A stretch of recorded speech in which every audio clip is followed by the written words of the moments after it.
आज एक छोटा सा कार्यक्रम भ्रष्टाचार सेमिनार के ऊपर एक मिलन समारोह पटौदी गुरुग्राम में रखा गया है, जिसमें मुख्य अतिथि के रूप में राजस्थान कोटा से laughter therapist, international president, motivational speaker Mohammad Iqbal Mansuri, junior Annu Kapoor जो कि हमारे बीच आए हैं। इनके साथ विशिष्ट अतिथि के रूप में विवेक गुप्ता जी जो कि प्रसिद्ध उद्योगपति हैं, राजस्थान जयपुर से हैं और anti corruption foundation of India में इंटरनेशनल चेयरमैन के पद पर हैं। आज पटौदी में पधारने पर हमारी पूरी टीम, पटौदी टीम, सभी समाजसेवी इनका हार्दिक स्वागत अभिनंदन करते हैं। और मैं कलाकार हूँ और एक कलाकार को क्यों आवश्यकता पड़ी इस संगठन में आने की। जिस वक्त हम लोग जुड़े थे मुश्किल से 500 या 1000 लोग थे और आज 18,000 अबाउ हैं और उसमें लगभग 4,000 लोगों की टीम मैं अपना परिवार कह सकता हूँ। जनरली हमने देखा है कि 25,000 रुपये का सरकारी महकमे का चपरासी अपने आप में टाइट होकर चलता है और वहीं हीरे वाला, साड़ी वाला और कंपनी वाला, दुकान वाला शब्द जिसके साथ लग गया उसकी कोई अहमियत समाज में नहीं है। लोग कहते हैं भ्रष्टाचार होता है, मैं कहता हूँ करवाया जाता है। सबसे पहले उसके भ्रष्टाचार के जिम्मेदार हम लोग हैं। भ्रष्टाचार के जिम्मेदार हम लोग हैं क्योंकि हम तत्काल में टिकट लेंगे तो एक्स्ट्रा चार्ज देना होगा। 9 महीने वाला बच्चा 8.5 महीने में ऑपरेट कराएंगे तो स्पेशल खर्चा देना होगा। और ये तरीका माँ बाप से शुरू हुआ था कि बेटा 11वीं में फर्स्ट आओगे तो मोटरसाइकिल दिलाएंगे। एक बच्चे का काम है पढ़ना और उसे पढ़ना चाहिए, वो फर्स्ट आए सेकंड आए उसकी मर्जी। उसे एक लालच दिया गया। अगर माता पिता की तबीयत खराब है गांव में तो पत्नी को लालच दिया गया कि तुझे सोने की चूड़ियां बनवाऊंगा अगर मम्मी पापा की सेवा अच्छे से की तो। हम अगर बिना हेलमेट के गए तो 1,000 रुपये की रसीद कट रही है किसी कारणवश तो 100 रुपये में सेटिंग करना पड़ेगा। ये हमारी गलती रही है। उसके बावजूद भी अगर भ्रष्टाचार और क्राइम बढ़ा है तो आज की तारीख में गली कूचे में कई संगठन, कई NGO जन्म लेती है। बाकी हर लंबा आदमी अमिताभ नहीं होता। आज इस मानव अधिकार अंतर्राष्ट्रीय संगठन और anti corruption foundation of India के नरेंद्र अरोड़ा जी के साथ में इस बिल्डिंग के बहुत बड़े पिल्लर हमारे सुरेंद्र जी और आप सभी लोग हैं, सब बराबर के हकदार हैं। हम लोग मानते हैं कि भारत से भय, भूख, भ्रष्टाचारी हम खत्म नहीं कर सकते, बाकी कोशिश कर सकते हैं। मैं अपना परिचय दे दूं, Mohammad Iqbal Mansuri, junior Annu Kapoor my nickname, प्यार का नाम है। हमारी संस्कृति और हमारे संस्कार बहुत अच्छे रहे। हमारे मरहूम वालिद मोहतरम ने बचपन से ही हमें अली और बजरंगबली की संस्कृत में पाला और पहला भारतीय मुस्लिम हो इस पूरी धरती पे, पूरे ब्रह्मांड पे कि नमाज, रोज़ा, सलाम के साथ और कुरान के साथ में रामायण में 60 दोहे का सुंदरकांड मैं कंठस्थ कर चुका था। तो दोस्तों नमस्कार, आप देख रहे हैं हरियाणा न्यूज़ अपडेट और आज हमारे साथ में बैठे हुए हैं जूनियर अन्नू कपूर जी। कुछ वार्तालाप करेंगे इनके साथ में और बहुत अच्छी बातें कही कि इन्होंने कि हर जो आदमी है, जो लंबा आदमी है वो अमिताभ बच्चन नहीं होता है। और भी ऐसे ही 2-3 वाक्य कहे और सबसे जो मेन मोटिव है इनका, जो मेन मुद्दा है वो ये है कि राष्ट्रीय एकता और कौमी एकता जो है वो बरकरार रहे। सबसे पहले 2-3 जो वाक्य हैं, जो पंक्तियां हैं, उनसे जानते हैं कि राष्ट्रीय एकता और कौमी एकता को लेकर कितना ये सफल रहे हैं और इन्होंने जो भी अब तक प्रशिक्षण किया है उसमें इन्होंने क्या हासिल किया और क्या नहीं किया। जी नमस्कार, मोहम्मद इकबाल मंसूरी, जूनियर अन्नू कपूर मेरा निकनेम है। हमारे भारतीय गंगा जमनी तहजीब कोई नहीं तोड़ सकता, चाहे कितने भी आतंकी आ जाएं, कितने भी लोग आ जाएं, हम एक दूसरे के संपूरक हैं। जिस दिन किसी का बेटा बहुत खतरनाक एक्सीडेंट में हॉस्पिटल में टेबल पे हो, ऑपरेशन टेबल पे, और डॉक्टर कहे 2 यूनिट ब्लड लेके आइए, अब वो मुस्लिम का हो या हिंदू का, वो जाके जिस भी क्लब में जाके वो ब्लड लेके आता है, वहाँ पे सिर्फ उसको ये पूछना चाहिए कि ये ब्लड मुस्लिम का है, हिंदू का है, मोची का है, सुनार का है। अगर वो ब्लड का इस यूनिट को ये कहता है कि ये मेरे बिरादरी का नहीं है, तो डॉक्टर से जिस दिन वो कह देगा कि मेरा बेटा मरता है तो मर जाए, मैं ये ब्लड नहीं चढ़ाऊंगा, उस दिन गर्व से हिंदू भी हिंदू कहें और मुस्लिम भी नारे तकबीर अल्लाह अकबर कहें। वरना रामायण ग्रंथ हर पुकार के कह रही है, साकार विश्व हरि की संपूर्ण ब्रह्मांड में सदा सदा के लिए जय जयकार। ये मौसम है, चलता रहेगा। 370 राम मंदिर, बाबरी मस्जिद, कुछ ना कुछ राजनीति करने के लिए किस्से चाहिए और वो बराबर चलते रहेंगे। राम के टाइम पे रावण एक किस्सा बना, कंस एक किस्सा कृष्ण के टाइम बना, तो ये किससे चलने चाहिए? जब तक अब अवसाद नहीं होंगे, अपवाद नहीं होंगे, रात नहीं होगी, तो दिन का कोई मात्र समझ ही नहीं सकता। कानून की पकड़ तब पता लगेगी जब कोई चोर होगा। तो मैं तो पूरे हिंदुस्तान को 4 लाइनें हमारे बहुत बड़े शायर ने लिखी है। दीन धर्म की बात जब आए, धर्म मेरा इंसानी लिखना। दीन धर्म की बात जब आए, धर्म मेरा इंसानी लिखना। जब भी मेरी कहानी लिखना, मुझको हिंदुस्तानी लिखना, मुझको हिंदुस्तानी लिखना। अब लोग कह रहे हैं ये तेरा और ये मेरा, इससे बड़ी मिसाल क्या होगी? मोहम्मद इकबाल मंसूरी भारत नहीं, पूरे ब्रह्मांड, पूरी धरती और पूरी सृष्टि का एकमात्र बंदा आपके सामने इस मीडिया के जरिए लोगों को बता रहा है कि हजरत अली और बजरंग बली की संस्कृति को पैरेलल लेके मैं चल रहा हूँ। रमजान की तरावी के बाद रिद्धि सिद्धि के दाता का भजन में गा रहा हूँ, और जुमा की नमाज के बाद खाटू श्याम गा रहा हूँ, क्योंकि मैं अपने दिल में गीता, बाइबल, कुरान रखता हूँ। मैं सभी धर्मों का दिल से सम्मान करता हूँ, और ये मेरे पुरखों की जागीर है लोगों। मैं अपने दिल में हिंदुस्तान रखता हूँ। सर, आप जो बातें कह रहे हैं वो काफ़ी अच्छी बातें हैं और शायद हर कोई इससे इम्प्रेस भी हो जाएगा, पर मुझे एक बात पूछनी है आपसे। आप कहते हैं कि हर आदमी जो है वो एक मतलब एकता के साथ चले तो बहुत अच्छा है, लेकिन क्या, जैसे कि आप भी मुस्लिम हैं, मैं इस बात को एक कंटेक्स्ट से नहीं कह रहा हूँ, एक जस्ट जनरल बात पूछ रहा हूँ आपसे, तो क्या हर मुस्लिम और हर मुस्लिम इंसान आप जैसा ही है?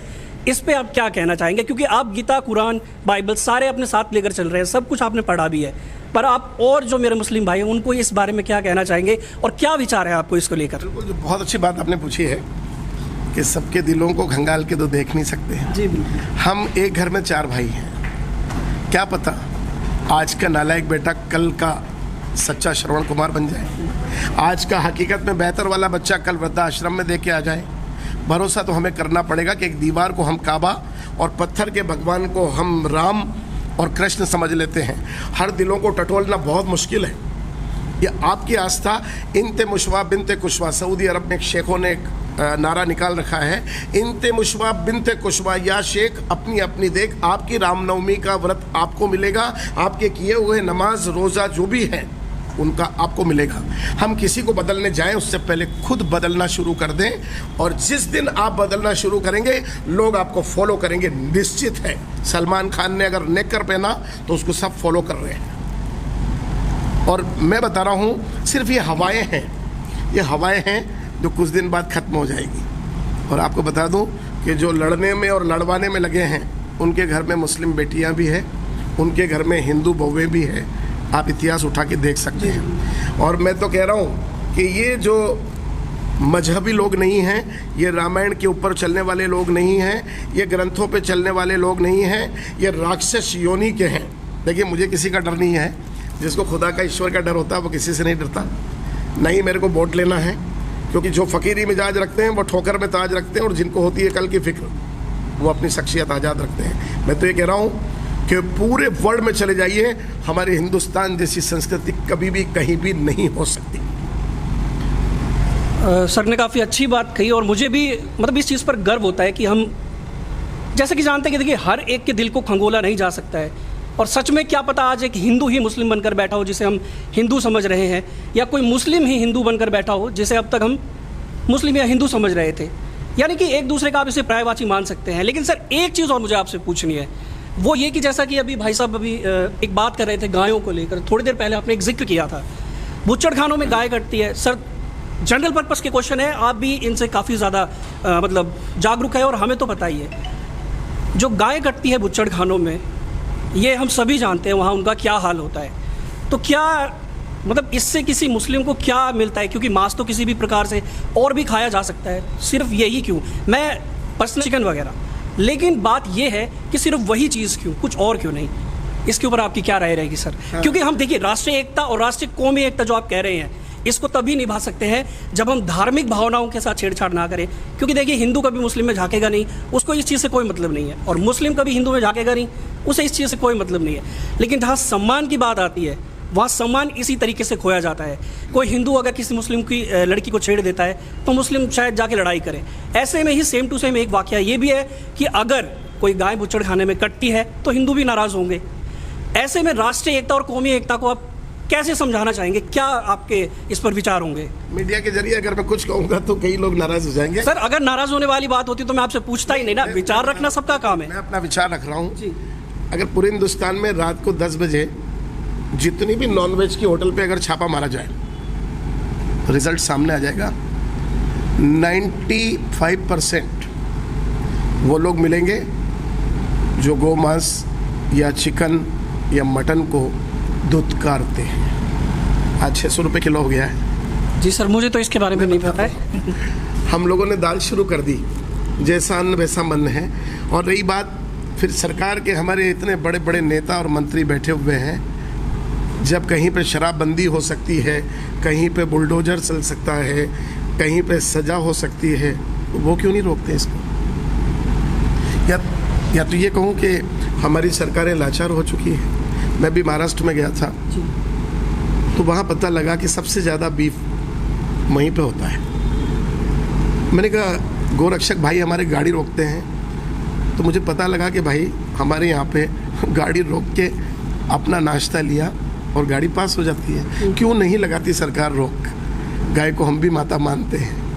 मुझे आज भी याद है कि जब हमारे घर में, हम जिस गांव में रहते थे, वहाँ पे दूध की बड़ी किल्लत आ गई थी, तो एक वो गाय वाली आंटी जी हमें गिलास भर के दूध देती थी। आपने भी पिया और हमने भी पिया। आज तक सब पूछते हैं माँ का दूध पिया है क्या? बाकी गाय का दूध हमने भी पिया है। अगर ऐसा होता है तो ये सरकार के हिस्से की बात है। किसी भी मुस्लिम को हिंदू नहीं और हिंदू को मुस्लिम नहीं रोक सकता है। बूचल खाने में बात करें तो वहाँ हीरा लाल भी है और अयूब खान भी है। और सबसे ज़्यादा जो बाहर सप्लाई होती है, आप तलाश करिए मीडिया के जरिए तो उनका हाकिम कौन है।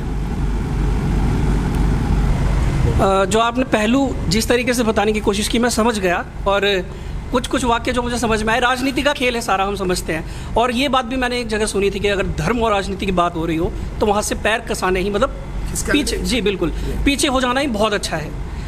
लेकिन जो आप अभी एक चीज़ टारगेट कर रहे हैं एंटी करप्शन को लेकर, तो आप इसमें कितना सफल हो पाए हैं और अब तक क्या सफलताएं रही हैं आपके?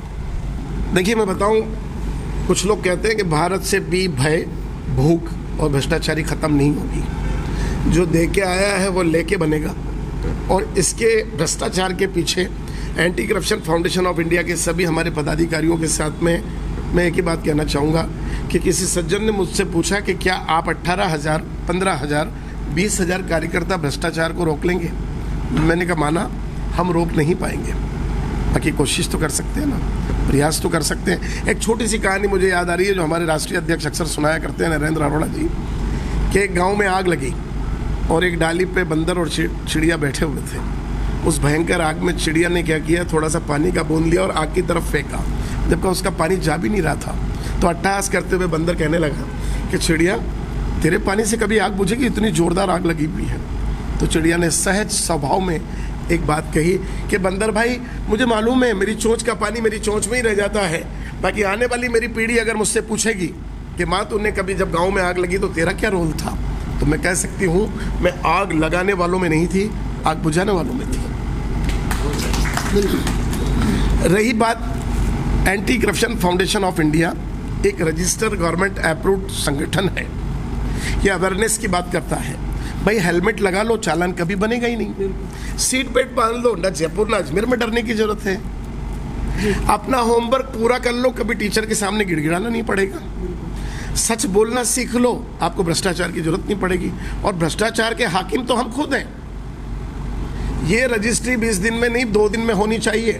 तत्काल टिकट के तो साहब पैसे लगेंगे, अर्जेंट ऑपरेशन और स्पीड पोस्ट के पैसे तो लगेंगे। ये भ्रष्टाचार नहीं है, हमने सिखाया है भ्रष्टाचार करना। अब इसको रोकने के लिए हमें नियम पे चलना पड़ेगा, ठीक है ना? 22 दिन बाद रजिस्ट्री होगी, ले जाएंगे, कोई दिक्कत नहीं है। कहाँ जल्दी जाना है? बाबुओं को तो हमने भ्रष्ट बनाया। एक छोटी सी बहुत अच्छी बात बता रहा हूँ, सुंदरकांड मंगलवार को ही होना चाहिए, जरूरी तो नहीं। नमाज ईद में ही पढ़ना चाहिए, ये भी कोई ज़रूरी नहीं है। हर वक्त खुदा रग रग में कण कण में भगवान बसे हुए हैं। नवरात्रा में ही भजन संध्या करवाएंगे, ढोलक वाले और कलाकारों का दबाव बढ़ेगा। आपने देखा होगा केले, नारंगी, अंगूर, आम, ये जो भी फ्रूट्स हैं, नवरात्रा और रमजान में इनकी रेट बढ़ जाती है। क्यों? खपत ज़्यादा और आवक कम होती है। तो और वैसे मैं हर आदमी को भी भ्रष्ट नहीं कह सकता, कुछ लोगों में है जन्मजात और उनकी आदत बन चुकी है, उसे रोकने के लिए नियम, धर्म और विधि विधान से हमें काम करना होगा। हमारे जितने भी कार्यकर्ता हैं वो निवेदित भरे शब्दों में हमारे संगठन के जरिए कहते हैं कि आइए आप इस अवेयरनेस की दुनिया में लोगों में एक अच्छा माहौल बनाने के लिए, बाल शोषण के लिए सही व्यवस्था को सामने प्रस्तुत करने के लिए इस संगठन में शामिल हों। हमारे सुरेंद्र जी चौहान, यानी हमारा संगठन एक ही बात कह रहा है कि हर तरफ से प्यार का पैगाम आना चाहिए, जिंदगी का यूं जुबां पे नाम आना चाहिए, अपने लिए जीता है हर आदमी, कभी कभी दूसरों के काम आना चाहिए। तो जैसा कि सर ने कहा, सर के जो लफ्ज़ है ना, सच दिल को जो टच करते हैं ना, वो एक फीलिंग देते हैं कि हाँ, जो मैं कह रहा हूँ आप उसको समझें और अपने दिल तक लेकर जाएं, और यही चीज़ सर को खास बनाती है। और जैसा कि इन्होंने एंटी करप्शन को अभी शुरू करके एक अच्छी खासी मुहिम जो है वो चलाई है, ऐसे में मुझे एक दोहा याद आता है कि सत्सैया के दोहे लागे जो नावक के तीर, और देखन में छोटे लागे घाव करे गंभीर। तो सर मैं ऐसा ही चाहूँगा कि जो आप एंटी करप्शन की मुहिम चला रहे हैं, वो आपकी मुहिम जो है काफ़ी ऊपर जाए और आप उसमें बहुत अच्छा खासा सक्सेस जो है वो आपको मिले। तो मेरी सर बेस्ट विशेस है इस चीज़ को लेकर। और तो हमारे साथ ही जूनियर अनु कपूर जी, जो कि अभी स्पेशली हमारे यहाँ मीटिंग के लिए आए, और आपने काफ़ी अच्छी चीज़ें उनसे जानी और सुनी।